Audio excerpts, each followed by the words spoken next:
से जुड़ी एक और बड़ी खबर, अमेरिका तनातनी के बीच बड़ी खबर। और बड़ी खबर यह है कि सऊदी का अमेरिका को तगड़ा झटका लगा है।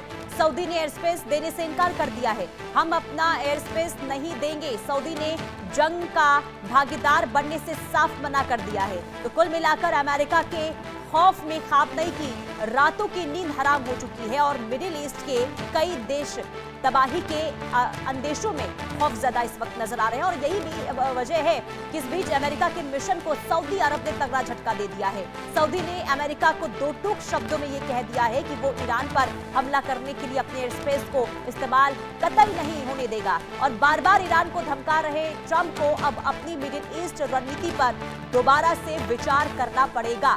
इसके दम पर वो दहाड़ रहे थे, उसी सऊदी ने जंग का भागीदार बनने से साफ मना कर दिया है।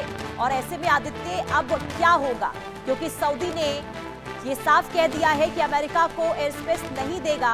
और कहीं ना कहीं जो तैयारी हो रही थी अमेरिका की, माना ये जा रहा था कि सऊदी का साथ जरूर मिलेगा, लेकिन अब क्या होगा आगे, क्योंकि सऊदी ने तो मना कर दिया। तो ऐसे में अमेरिका अब सऊदी के खिलाफ क्या कोई कार्रवाई करेगा या फिर हो क्या सकता है आगे?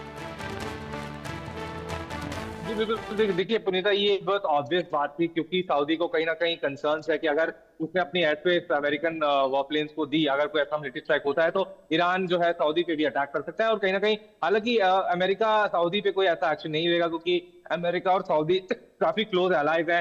अमेरिका के काफी इकोनॉमिक रिलेशन है सऊदी के साथ। अमेरिका की काफी बेसिस भी हैं सऊदी अरेबिया में। तो कहीं ना कहीं सऊदी अरेबिया और अमेरिका के रिलेशन जो है अब बहुत अच्छे हैं। अगर हम देखें डिप्लोमेटिक रिलेशंस, हाल ही में अभी हमने देखा पिछले साल किस तरीके से जब ट्रंप जो है सऊदी क्राउन प्रिंस अल नहान से जब मिले, तो काफी वहां पर उनसे अच्छी वार्तालाप हुई, काफी बिजनेस डील साइन हुई।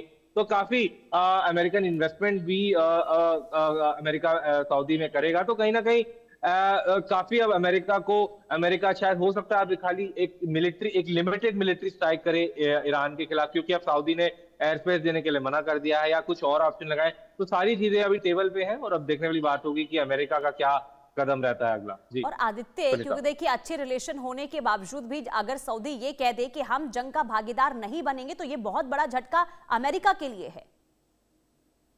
जी बिल्कुल, देखिए अमेरिका के लिए काफी ये बड़ा एक डेफिनेटली एक कंसिडरिंग लिमिटिंग फैक्टर जरूर है। लेकिन पूरे अमेरिका जो ट्रंप एडमिनिस्ट्रेशन के कुछ सीनियर लीडर्स हैं वो भी अब इस समय रणनीति में लगे होंगे कि क्या ऑल्टरनेटिव रूट लिया जाए अगर कोई एयर स्ट्राइक होगा, और क्योंकि ऑलरेडी ईरान ने अपनी एयर स्पेस बंद कर दी है।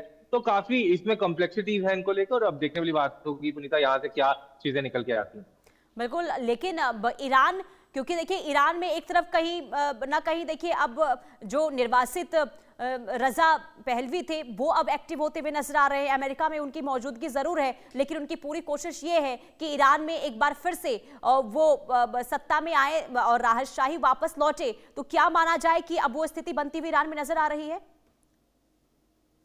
जी बिल्कुल, देखिए पूरी स्थिति वो नजर में आ रही है, क्योंकि रजा पहलवी को एक तरीके से कौन की तरह एक सिपाही की तरह अमेरिका यूज कर सकता है। तो कहीं ना कहीं रजा पहलवी के थ्रू अमेरिका ट्रंप एडमिनिस्ट्रेशन ये सोच रही होगी कि क्या रिजीम चेंज हो सकती है ईरान में या नहीं, क्योंकि ये एक बहुत बड़ा कदम होगा। लेकिन देखने वाली बात होगी, काफी अदर भी फैक्टर्स डिपेंड करते हैं, क्योंकि ईरान एक बड़ी कंट्री है। इतना आसान रिजीम चेंज ईरान में आसान नहीं है। लेकिन देखने वाली बात होगी कि क्या डिसीजंस लिए जाते हैं आगे चलते। ठीक है आदित्य, बहुत शुक्रिया तमाम जानकारी देने के लिए। कुल मिलाकर ईरान में जो स्थिति है, जो हालात है, विरोध प्रदर्शन की लहर देखने को मिल रही है।